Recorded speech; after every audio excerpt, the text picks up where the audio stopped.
Hello and good morning and welcome to your morning briefing for Monday, the 17th of March, 2025. I'm your host, Mike Shelby.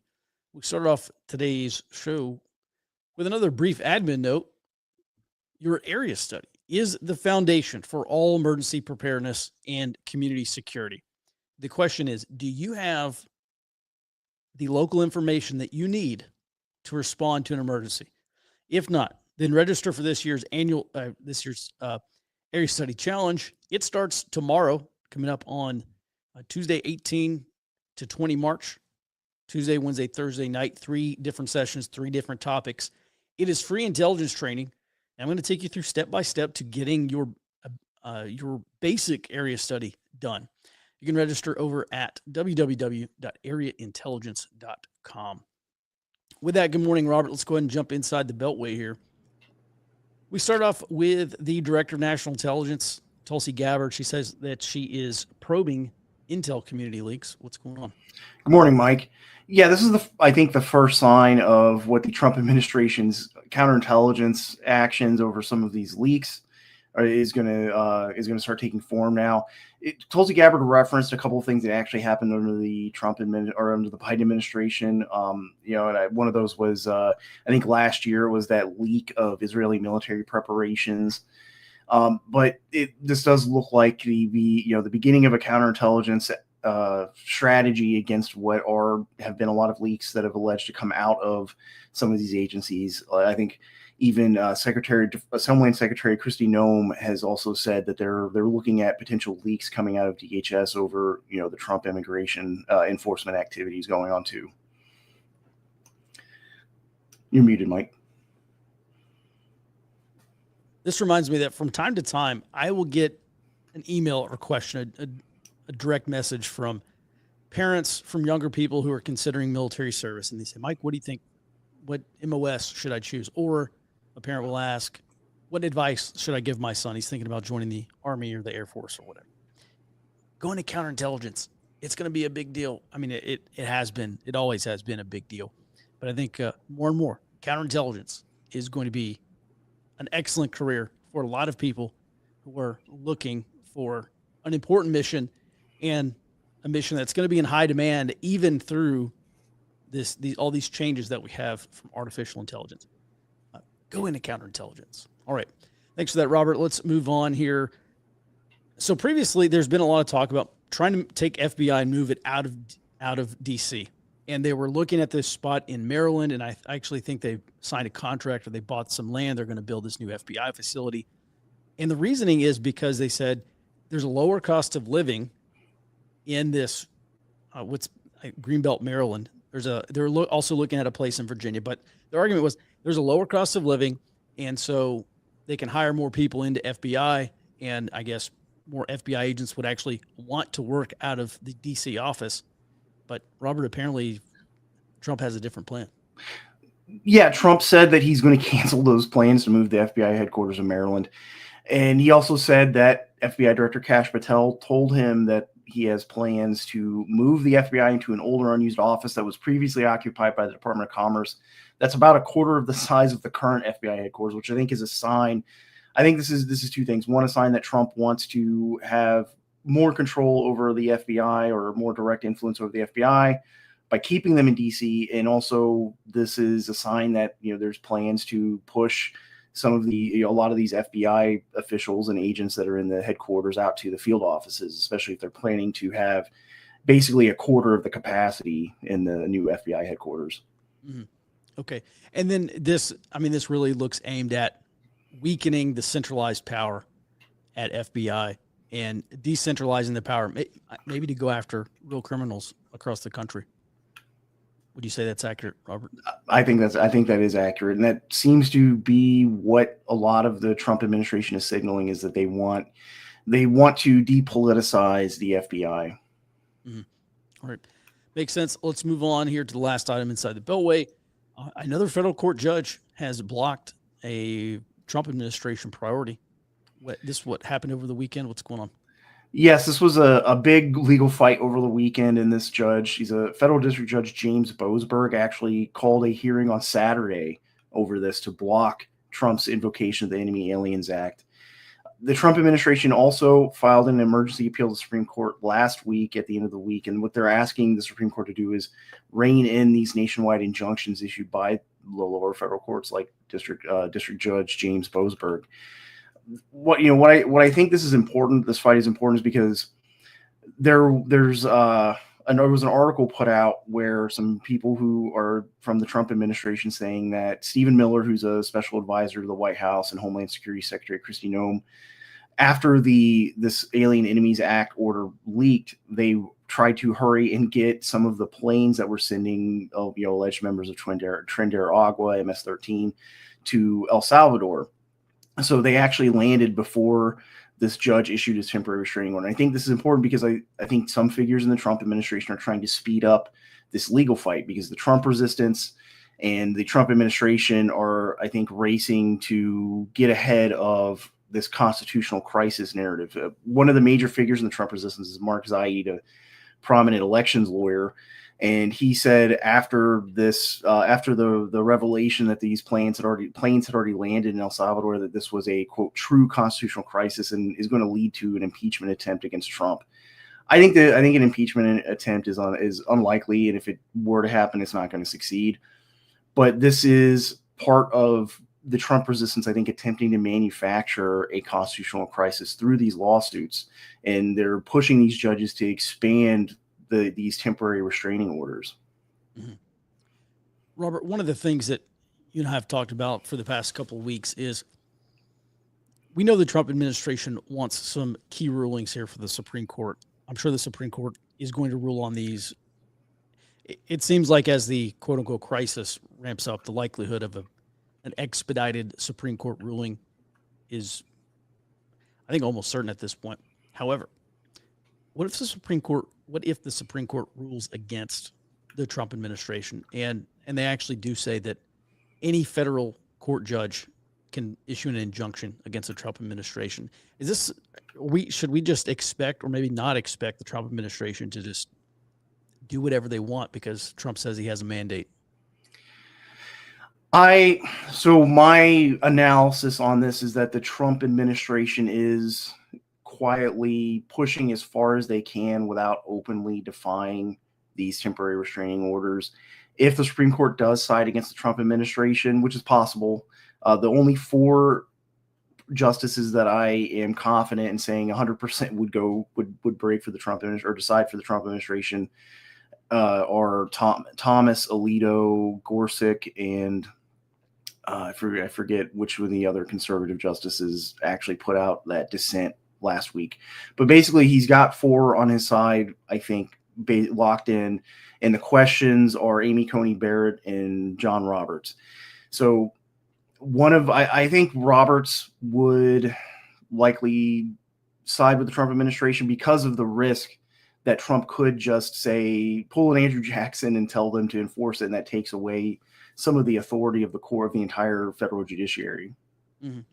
Yeah, I saw over the weekend where I forget which right-wing influencer it was, but he asks, how many divisions does the Supreme Court have? All right. Thanks for that. Let's move on here to our roll-up items.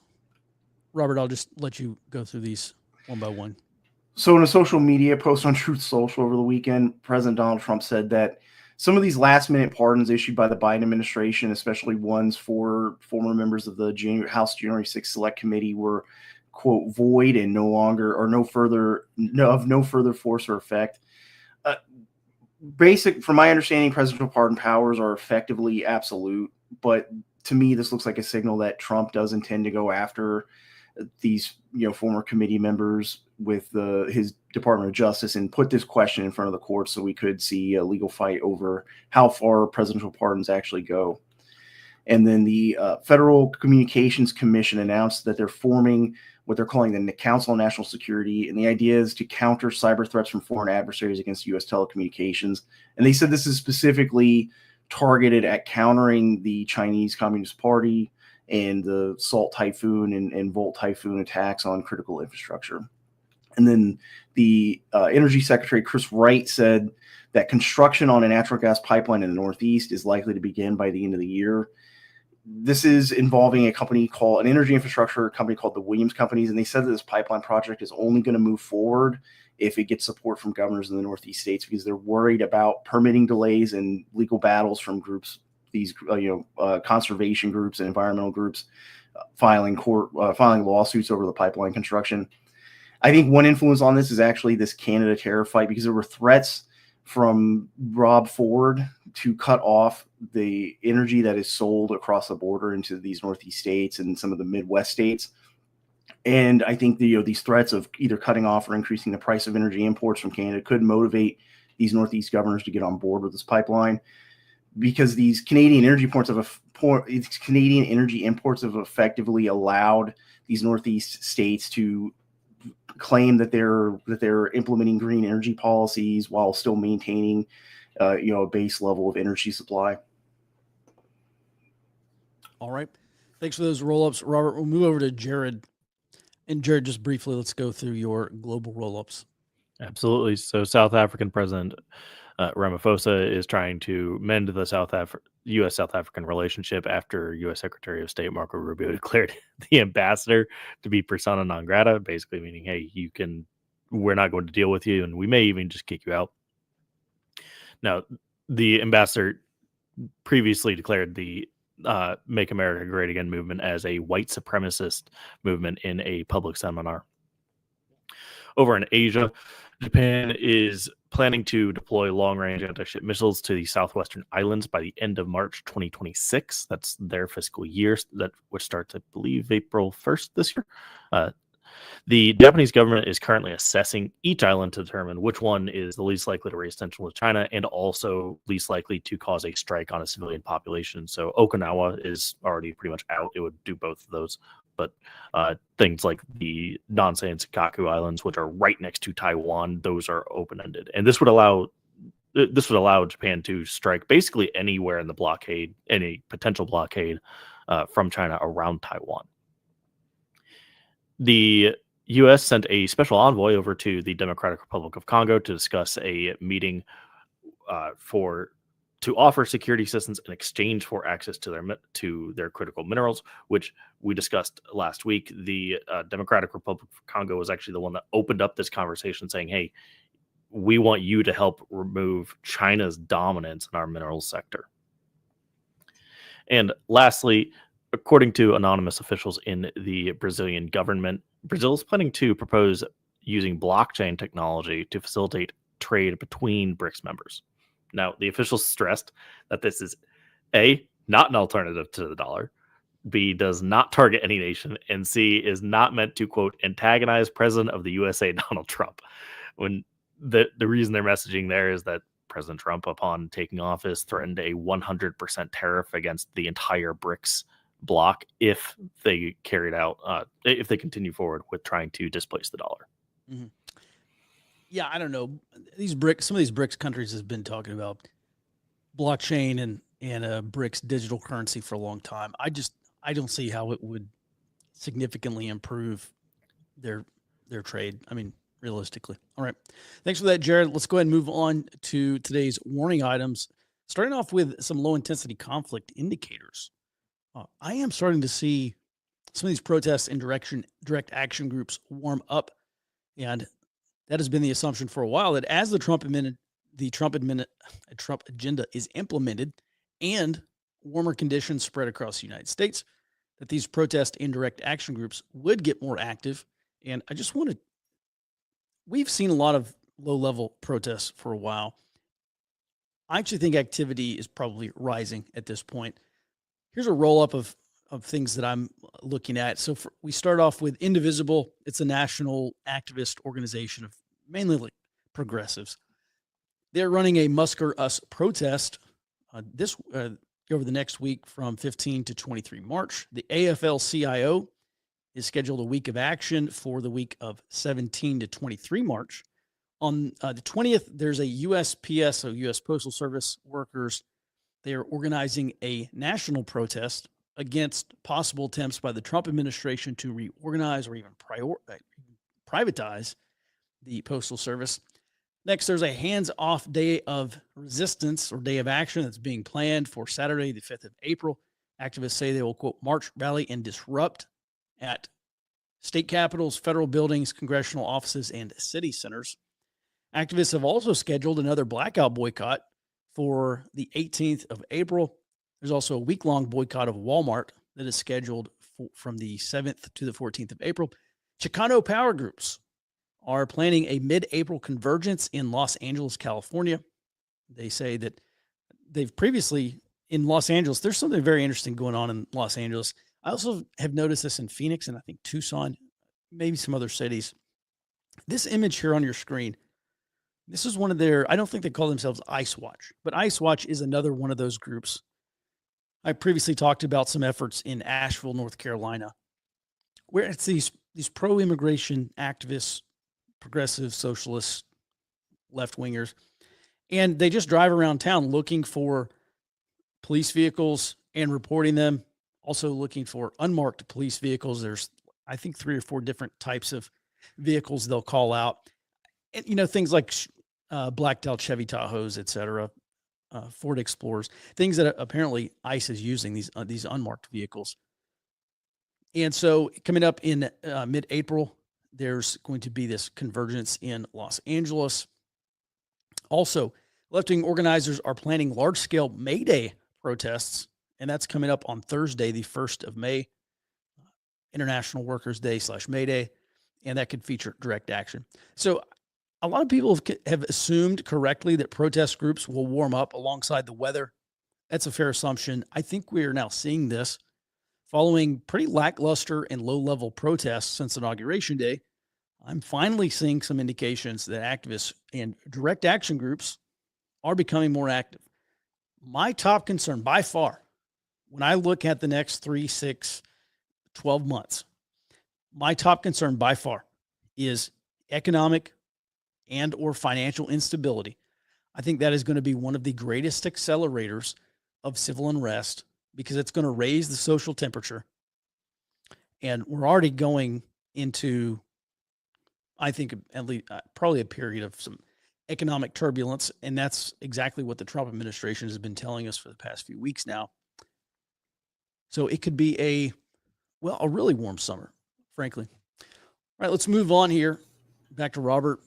So, Robert, the Republicans passed this continuing resolution. I guess that's done and gone. It's over with. The next fight that Republicans face in the Congress is this debt limit, and Democrats are signaling resistance ahead of that. Coming up at some point this summer. What's going on? This is from Senator Martin Heinrich. This was interesting to me because he said it's an open question if Congress can actually pass appropriations bills, and he pointed out I think part of this Democratic lawmaker strategy is that the Democrats need to hammer President Trump on the economy to hurt Trump's polling and disrupt Trump's congressional support. And after this continuing resolution passed, there was a lot of resistance against Schumer from the Democratic Party, including former Speaker Nancy Pelosi, who said that the idea of there was a choice between forcing a shutdown or giving the Trump administration more control over these furloughs and cut spending pauses at the federal agencies was a false choice, and not fighting the Trump administration was unacceptable. And I think that these are signs that Democrats are getting ready to resist the congressional Republicans and the Trump administration during this upcoming debt ceiling fight. Because right now, the House Republicans, Senate Republicans are in a disagreement over how to pass a reconciliation bill that would include, I think it was a $4 billion increase on the debt ceiling. So that hasn't actually passed yet. And if it does fail, they are going to need Democrat votes in both the House and Senate, because in the Senate, they have to overcome the legislative filibuster and get at least 60 votes. And in the House, there are House Republicans who openly oppose lifting the debt ceiling. And I think Democrats could see breaching the debt ceiling as a necessary risk to resist the Trump administration while they're out of power. Mm-hmm. I've noticed that groups like Indivisible have been extremely boisterous. As a matter of fact, over the weekend, they held an emergency meeting, and they're now calling to replace Chuck Schumer as the Senate minority leader. And they have accused Schumer of essentially rolling over and being placated by the Trump administration, basically giving in and rolling over. And so it seems to me that because these are the squeaky wheels of the Democrat Party, that they may actually push Democrats to do more. I know they've been trying to do that for a couple of months now. This debt limit is coming up. We're going to hit it in what, June or July or something like that? Most analysts I've seen, most economics and finance analysts are saying, in the middle of the summer. I think we reported on it like 2 weeks ago. There was a Trump official that said, depending on how the tax revenues shake out this year, it could be even as early as the end of April. All right. Yeah. I wonder these calls by the Trump administration to essentially cancel the federal income tax for people who make $150,000 or less. I wonder if that kind of talk is actually going to reduce, maybe reduce tax compliance here. Looking out a little bit farther, Robert, I wouldn't say I'm necessarily concerned, but when I look at these calls, I mean, people are talking about getting AOC, Alexandria Ocasio-Cortez, to primary Chuck Schumer in the Senate in 28. It does kind of feel like there is this left-wing resurgence in the Democrat Party trying to topple these establishment figures that are extremely entrenched within the party. Before the show, you and I were talking about just the way and this is, I don't necessarily know if it's not really intuition. It kind of feels like a lot of these Democrats are waiting on the reverse Trump, the bizarro world Trump, their Trump-like figure, left-wing economic populist, and that could radically reshape the Democrat Party. And I know the establishment is extremely unpopular right now. Some people have said it's going to be AOC. I kind of doubt it. Do you see this happening maybe before the midterms, or could the midterms be kind of pivotal if the establishment fails to retake the House or the Senate? It seems like the establishment will be run out of power within the Democrat Party if they can't defeat Trump in the midterms. What are you saying? Yeah, I think the midterm is a linchpin for how the control over the Democratic coalition is going to go, because with if the left wing and progressive parts of the Democratic Party do want to take control, they don't have to necessarily be a majority of the party. They just have to be more organized than the moderate parts of the party. And if those moderate Democrats who make up the majority of the party are still in disarray after the midterms, I think that creates an opening for figures like AOC and the progressive House Progressive Caucus and those parts of the coalition to kind of take the lead. Mm-hmm. Last point here.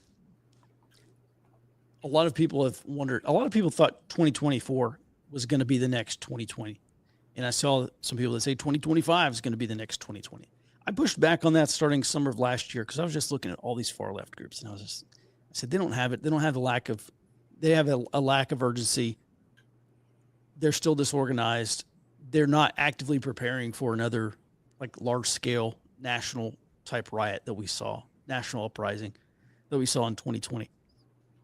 If I were a betting man just today, I would still be placing my bet on 2028 as being the next version of 2020. It could come sooner, obviously. But just looking at the accelerators of conflict, looking at the networks that are being established, they are still struggling to gain some traction. And I think it's still going to take years of agitation before we see another 2020. But I'll tell you, 2028, if the left insurgency within the Democrat Party, if they actually can defeat the establishment in the same way that Trump and the MAGA movement have defeated the Republican establishment, it's going to be a long 2 years from 2026 going into the 28 election. Robert, I'll give you the last word and we'll move on. Yeah, I think that one of the obstacles that the progressive and left-wing parts of the Democratic coalition are going to run into, especially when you're talking like primarying somebody like Chuck Schumer, is that with the Senate, as we've cited these polls about, public or Democrat voter sentiment about this move to the left of the Democratic Party, and they're against that. I think the barrier they're going to run into is, one, Senate is a statewide office, not just a district. And a lot of the more progressives have had success in the House because they're able to get more organized at the district level, and they can have a much larger effect in the House than the Senate. So that's the barrier to them taking over or doing something like primarying Chuck Schumer or some of these other Senate Democrats who supported the continuing resolution. But that's still, I think the midterm still remains the linchpin on how that's going to go forward.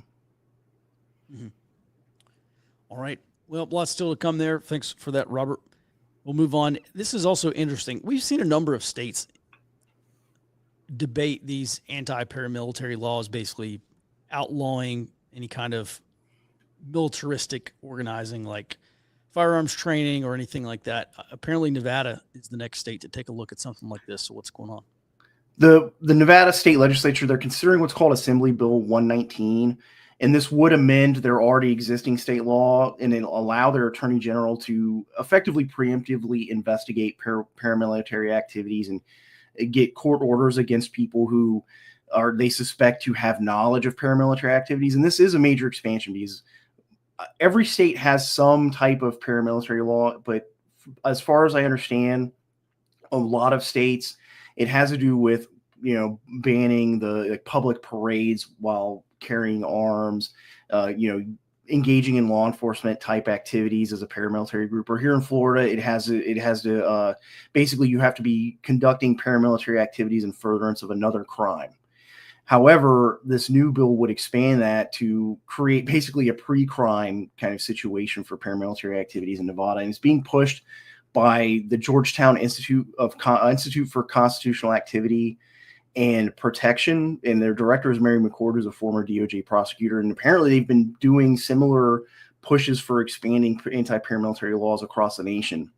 And McCord told the Nevada legislature that this expansion is politically neutral, but I did look through some of the publicly available documentation that they've put out, and it points to me looks like they have a very strong anti-conservative, anti-right bias. So I think this anti-paramilitary law expansion, if it does happen, is much more likely to be used to target conservative and right-leaning groups than left-leaning fringe groups like Antifa groups or some of these left-wing anarchist collectives. Mm-hmm. Also, I get emails from time to time. There's one guy in particular. He's been a long-time subscriber. He emails me, and probably once every other month. He says, "Mike, why do you never look at right-wing groups? Why don't you look at the fascist groups? Why don't you look at?" And I got to be honest. Just honestly, I don't know. I don't obviously.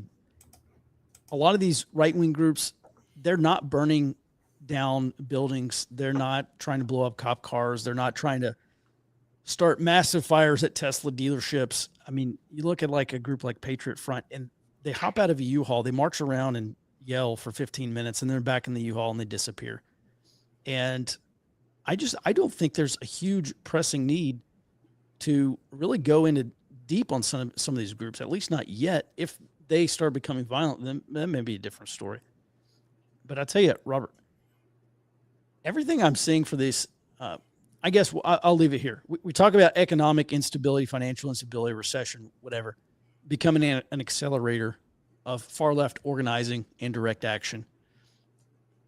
What are your thoughts on a recession, something potentially worse, some kind of economic and financial instability being a driver of right-wing organizing or far-right organizing for some of these groups as well? I think it's possible that they could use an economic crisis for effectively mass mobilization or recruitment. But I think left-wing groups, depending on who is most affected by an economic crisis, considering what Trump is trying to do to reshape the economy, I think it would probably give a little bit more support for left-wing mass mobilization. Because from what I understand, the strategy behind the Trump administration's attempt to reshape the economy is to reorient it back to middle class and blue collar Americans who lean much more right. And if that were to actually happen that way, I think the economic crisis experienced in that condition would be much more advantageous for left-wing mass mobilization, especially as you start to see more liberal and maybe progressive or left-leaning people in white-collar professions starting to experience economic pain. Mm-hmm. All right. Well, I think it's likely. I think something like that is likely, at least before the end of the Trump term. Could happen potentially this year. This is something I wrote about in Friday's economic early warning report. Something we will continue to pay attention to. Thanks for that, Robert. All right, let's jump over to Jared now, and let's dig into this these Navy operations against the Houthis in Yemen. What's the latest? Yes, the Navy is resuming striking operations, a strike campaign against the Houthis in Yemen to, quote, defend U.S. shipping assets in the Red Sea and deter enemy threats to U.S. interests, which is a different mission set than the initial strikes. Initially, it was in defense of Israel. Now it is not. The Defense Secretary, Hegseth, promised to continue the campaign until the Houthis call for a ceasefire. Basically, they want to see the Houthis give up. So this is an open-ended strike campaign. Now, renewing an open-ended strike campaign doesn't really make sense as long as we're looking at 2027 as the potential timeline for a war with China. And the U.S. reportedly has very shallow missile stockpiles, but here we are seeing the U.S. commit to a technically limitless campaign against a relatively low priority enemy.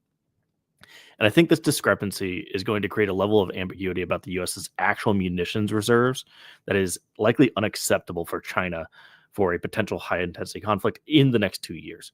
Because if the U.S. can pull it off, well, what else can they pull off?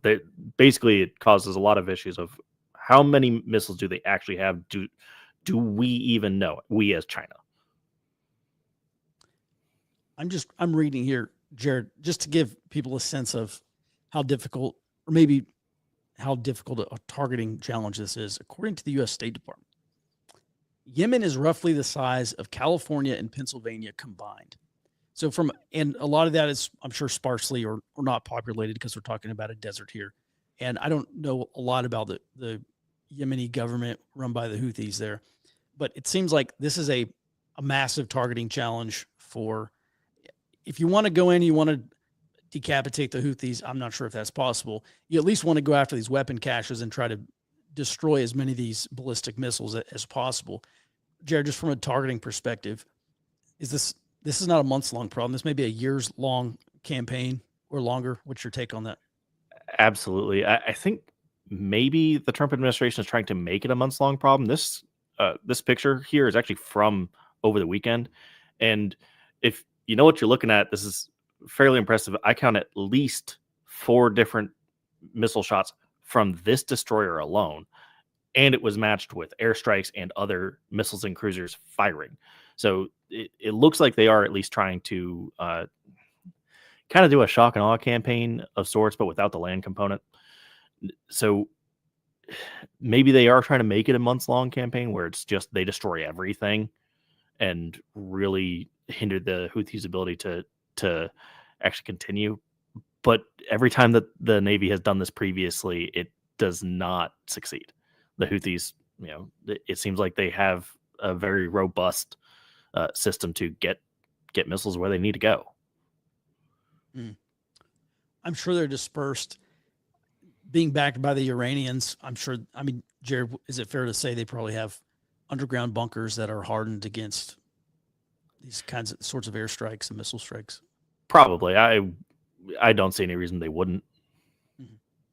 All right. Thanks for that. We do have a few questions that we will get to this morning. And Jared, if you could help tee those up. Here we go. Ben asks, Trump has declared Biden did not sign key documents, including pardons, and was out of the country at the time of signing. If true, are documents signed by AutoPen null and void? What are the implications? Robert, I think this is kind of what Trump was getting to when he talked about these preemptive pardons. He said they were signed by AutoPen, so they weren't actually signed by the president. Although, I guess some allowances have been made because I know the AutoPen is used for a lot of official things. What say you? Well, yeah, the AutoPen has been around for decades. To me, this is, from what I understand, Fourth Circuit has decided, the appeals courts have said that basically the Supreme Court has said that the pardon power is basically unlimited to the point that the president can just verbally pardon. Apparently, if there's no real guidelines for what form that has to take. So I don't think that means the AutoPen negates these pardons. However, I think the point of this is to get it in front of a court in order to get another decision that maybe maybe they have to be there are certain ways that it has to be presented. I think that's the argument the Trump administration might try to make. Well, it seems like if you're trying to protect the legitimacy of the presidency, the executive branch, the entire federal government, it sure seems like a president would have to physically sign documents before they become legally binding, if you're concerned about legitimacy. And I think that's why I think it's the argument the Trump administration, to me, this points to they're going to try to make that argument and they want to get it in front of a court. So there you might see some criminal or civil actions taken against some of these people that did get these preemptive pardons. All right. Another constitutional crisis, I'm sure. All right. Thanks for that, Robert. Jared, Japan and Russia have had disputed islands since World War II. Do you see this becoming a contentious issue in the near future? I think it already is a contentious issue between the Japanese and the Russians, also the Japanese and the Chinese. What's your take on this? It already is a contentious issue. The Russians have brought up that A, we have these islands still, and B, we never signed a peace treaty. Technically, we're still at war. We could resume this at any time. I do think there are maneuvers already being made by the U.S. to stop that from blowing up in the event of a Pacific War. We've talked about that a bit with the Ukraine peace deal and Vladimir Putin even coming out and saying, hey, America, I would like you to invest in our mineral sector. If you're going to invest in Ukraine's, we can do a little bit here and there. That would limit the no limits friendship between Russia and China enough that I don't think that Russia would commit naval assets and tie up Japanese forces, which that's a huge concern because Vladivostok, where the Russian Pacific Fleet is, sits on the Sea of Japan and could tie up most of Japan's forces. Mm-hmm. All right. Interesting. Last question here. Do you see this U.S. Yemen action expanding to Iran? The issue here is the Suez and being able to transit the seas. But do you see Iran getting more involved when we are successful? I guess I would say if we're successful, or we really have to define success here. Let's define victory before we get into another large-scale military action. Yeah. I know, Jared, I know that Max has previously said he sees like probably a 50% chance of us actually getting into a war with Iran. I guess this is going to be a persistent risk for, I'm sure, years. Do you see these strikes on the Houthis expanding to Iran? I don't think so. And to the extent that it even would, I think it would be something like, I believe it was the Khamenei strike or the Soleimani strike in the first Trump admin, where it's a single shot and then we do not carry out, because Iran really can't afford to get into another fight with the United States. The last time it did, some international laws changed for how badly we beat them. So I don't think Iran wants it. We don't want it. The U.S. still does intend to pivot to Asia. It's not in anybody's interest to carry that out. And I think in addition to that, there are the nuclear talks that are lying around in the background right now, where Iran is talking to Europe and to Russia and to China and potentially talking to us about de-escalating this whole thing. Mm-hmm. Not necessarily through the Houthis, but de-escalating tensions with America. I can't see this really escalating into a full-scale war. Mm-hmm. Last point here. I saw where some Democrats said that this is the Trump administration trying to distract from criticism, from their policies, from domestic problems that they're experiencing. This is essentially just a way to capture the news, the headlines, and distract the American people from what the administration is doing.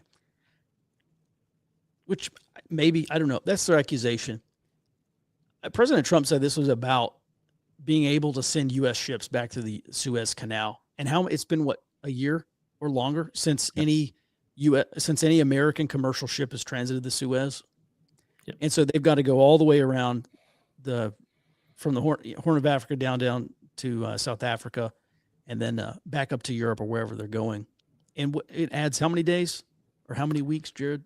I think it's a 2-week transit, if I remember right. So it adds 2 weeks. I know that the Biden administration was really hit on their inability to solve this crisis. And some people said this is actually leading to more American decline because it shows you that some tribe in Yemen, which are quite advanced, honestly, and they have nation state backing, but some tribe of fighters in Yemen is able to essentially control the seas, and the United States is no longer able to do that. Do you think a part of this is actually reasserting that American power, showing countries like China and Russia that the United States is going to stick by its commitments? I do think so, and that's a good way to state the underlying point that I was making in the presentation, is that, you know, if the U.S. is successful, which success based off what I can see is bringing the Houthis to heel and getting them to stop regardless of what Israel's doing, because keeping in mind what the Houthis goal is there,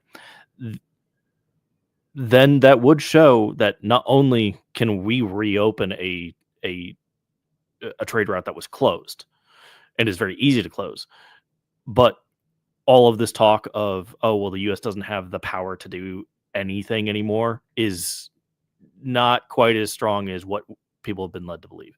And that's a very important part of really the grand strategic picture.